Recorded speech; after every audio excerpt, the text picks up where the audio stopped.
Hi, I'm Colleen with Nerd Alert News. It's so good to meet you. Thank you. Thanks for taking time out for this. Of course, of course. Are you Thank having you so fun much. so far? I'm having a great time. I love Colorado. So, yes, I love coming down here. And this is a great festival, actually. There's like a lot of panels going on, which is really exciting because a lot of times they don't have as much stuff. So you kind of just walk the rooms and you're like, oh, I've seen everything. But they really packed this one. So, yeah, having a really good time. Good. Yeah, I'm so impressed. I swear every year they get better and better. Yeah. It's been amazing. I love this convention. Yeah.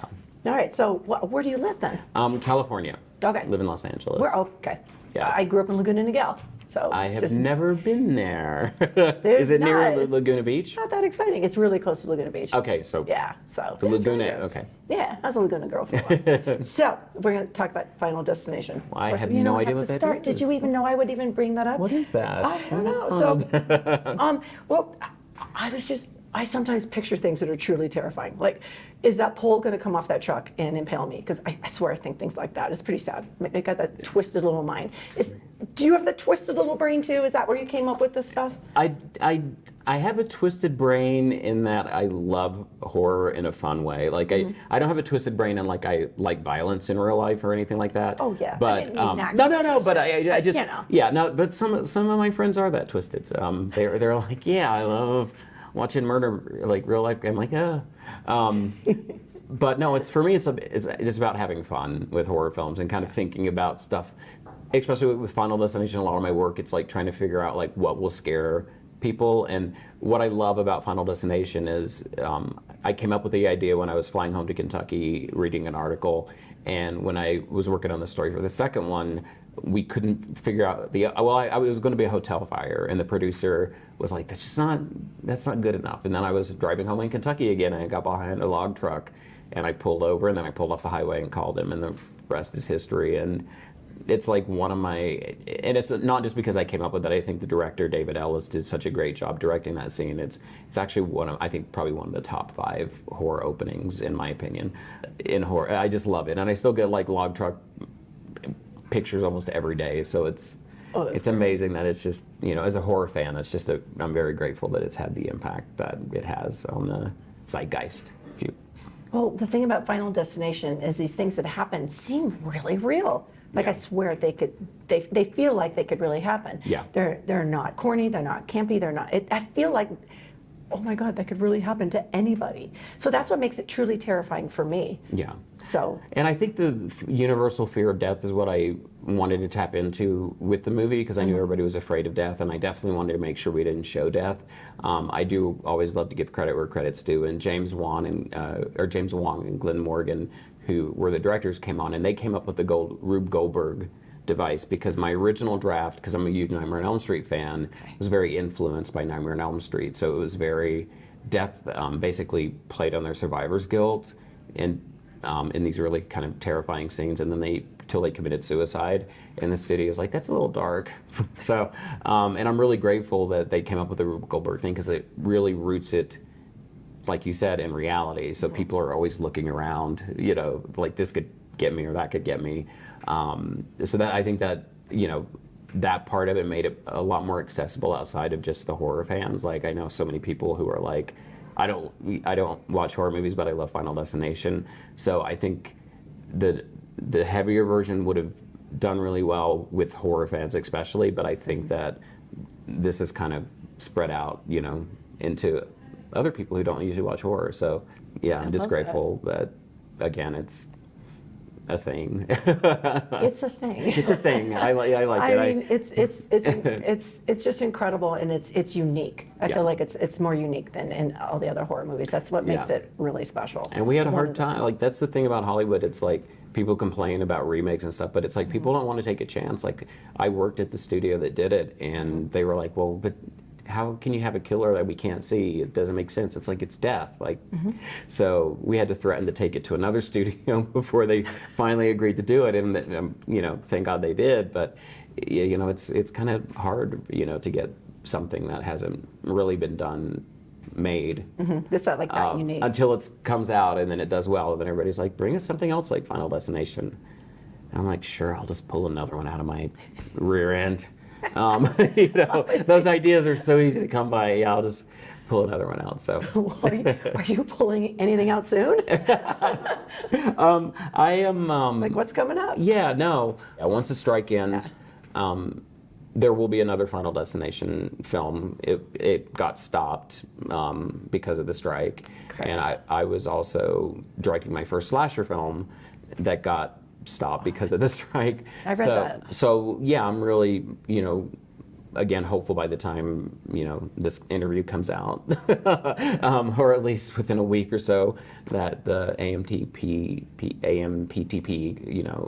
just makes us a fair deal so that we can all get back to work. And Please. yeah, it's ridiculous. It's just ridiculous. Ridiculous. Yeah. And so many people, it's not even, like, that's why even when I'm in places like Colorado and I meet the film communities here, like, most people don't realize, like, we do. Like, even though I live in LA, the artists know how much it's hurting so many people in every state that aren't just actors or writers, but that are connected to the industry. And so it's very, we're fighting to keep the industry sustainable for everybody. Right. And so it's just very frustrating. So hopefully that gets resolved soon. I really hope so. Oh my goodness. All right. So, is there a filmmaker that has inspired you Wes mostly? Craven. I was going to. Oh. I should have said it was Wes Craven because you pretty much already No, answered it's my funny. question. Like, yeah, no. I mean, Wes Craven. I mean, Nightmare on Elm Street's like just my favorite Like, film. why? You know what? It hit me at a time. I was always a fan of horror films, but it was like me and my friends would watch it, and we were more watching them because they were kind of naughty. Like, people are like, how can you stand to watch that stuff? And it's bloody. And then my other friends were like, I want to see boobs. This was like the 80s, and I didn't care about the boobs, to be honest. But up until then, it was just kind of fun and naughty. But Nightmare on Elm Street was so smart, and the special effects were outstanding. The concept was outstanding. Nancy, played by Heather Langenkamp, was like the first final girl that I ever saw in a film who, from the beginning, was like proactive and really went after the killer, as opposed to horror films up till that point. Even though we had some amazing actresses playing final girls, like, they basically found their friends' bodies and then fought the killer. And Nancy was and so I started reading a lot of Wes's stuff, and he was a very, very smart man. Like, he was I think he just studied philosophy. Like, he was just a very deep thing. So I started reading stuff. I'm like, oh wow, there's a lot you can do with this genre besides blood and boobs. So it took it from just like something I enjoyed and thought was fun to something that I was like, this is what I want to do with my life, is work in this genre. How old were you? 14. Oh man. Yeah. Nice. Good. Yeah. And you stuck with it. And you didn't have anything get in your way, or you probably did, but you just kept going. You didn't let anybody get you down. Yeah, like, Because that's really tough, this kind of industry. It is, and I always tell people, because I was 14 when I people have heard this story, but I'll do it super quick. But yeah, I wrote a prequel when I went home after I watched the movie and banged out a prequel on my typewriter, mailed it to Bob Shea in New York, who ran New Line Cinema, and he sent it back to me. He's like, we don't read unsolicited material. And I'm like, I'm this little hillbilly kid, 14 years old, living in a trailer, 2 miles up a holler in a dirt road. Like, I know nothing about Hollywood. And I didn't even know what unsolicited was, so I had to look that up. And so then I wrote him back, and I'm like, excuse me, sir, but I have seen 3 of your movies, and I've spent $3, so I think you can take 5 minutes and read my story. And he wrote me back, and he read it, and he gave me some very constructive criticism, but that was enough to give me hope. And I went to Berea College in Kentucky, which is an amazing liberal arts college. Studied acting, went to New York at 19, got an internship at New Line, and got an agent for acting and stuff, and just stayed in New York. And I thought once I got there, because I always heard it takes about 10 years for, you have to be willing, if this is something you want to do, you have to be like, I'm willing to commit 10 years of my life to this, which means that I will have to probably take crappy jobs for no pay and live like in a tiny little studio. And so I got to New York and got all this stuff at 19. I'm like, screw that 10-year rule. Cut to, it was 10 years after I graduated high school that I sold Final Destination, because within that period of working at New Line, it's like I had to work at the studio, and I kind of rose up to work in marketing and television, but I was writing scripts and submitting them, and they were getting passed on and turned down, and so I learned, thankfully, working at the studio, that the rejections weren't a reflection of my talent or my worth, because I think a lot of times artists kind of, you can't separate the rejections. It's hard to separate that. But I realized there were a lot of other factors outside of that, like if there was a star attached, or if they had something similar. There's so many elements that we don't know about that go into the final decision making, and also I learned that I needed to grow still. Like, I was full of myself at 14, especially after I heard back from Bob, and then I wrote another script, and they were like, oh, it got good coverage. And when I finally worked there, I looked at the coverage, and the coverage was like, this was obviously written by somebody in middle school, and I was like, I was in high school, damn it. But if they hadn't have encouraged me, I might have taken that at the young age and been like, oh, I can't do this. So when I saw that, it actually didn't bother me. It's like, oh, I'm still growing. So I think you have to be persistent, surround yourself with good people, but also constantly be growing. Like, I don't know any, except for people who are kind of plateaued out at a certain level of talent, that don't keep growing. Like the people that I know that are truly artists, like even somebody like Wes Craven, he was talking about in interviews, he learns on each new film, and he goes into each new film, and it's not like, oh, I got this, like there's still that nervousness that like drives you, because you want to be better and better with everything that you do. So that's important. Yeah. If you ever get like lazy about it, or just too comfortable, you want to keep growing and get better. Yeah, and some people are good at being comfortable at a certain level, but sometimes it's arrogance, where somebody will be like, will you read my script and give me notes, and then they get mad about every note, and I'm like, you obviously don't want, obviously just don't want notes, you just want, oh, this is amazing, so.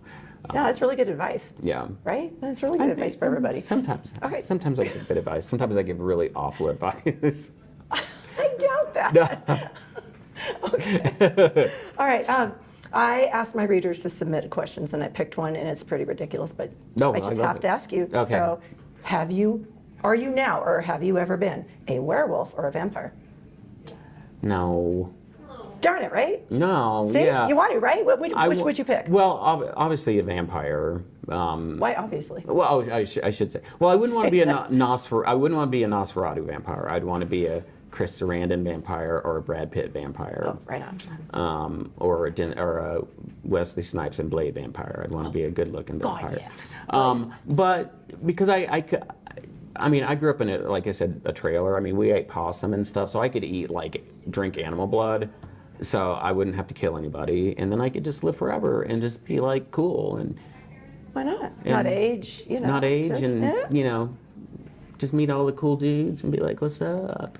I like that. Yeah, that sounds pretty good. But if you're a werewolf, you have to rip people to shreds, Right, and once a month. Once a month. It's like no control over it. Yeah, it's like you had to be chained up for a month, and then you rip people apart. I guess that would be good if I was a sociopath. That would work out. That would work out great if I was a sociopath. All right. Oh, and sociopaths. Smurf, right? Okay. One question.